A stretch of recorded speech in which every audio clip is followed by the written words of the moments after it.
Hey everyone, Shadow Scribe here, and today I'm going to be going over my skull technique of how I draw faces.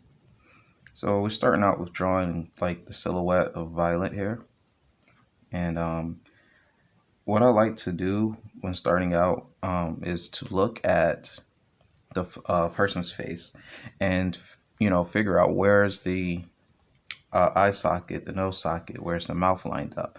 Also the cheekbone, as you can see here as we demonstrate on Violet, we are getting the eye sockets marked in, and then the nose.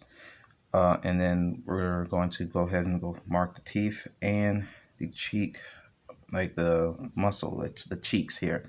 And then we're going to put in the cheekbones and the chin bone. And this helps us frame the face. And we could do the same thing here without putting down any like markings like the crossbar technique or anything like that. We just do the same thing that we did with Violet on the other side.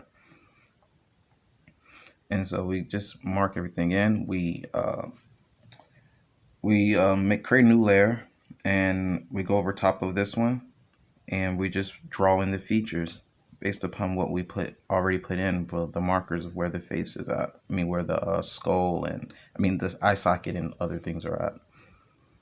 And it just makes it much easier to frame the face, you know. And I really like this technique over the crossbar technique or anything like that. It's because it's much easier, just to get things marked in, and you can get it in to me. Not to say that the other methods aren't good or anything, but for me, this was what works best for me. And that's pretty much it. Thanks for watching. Bye bye.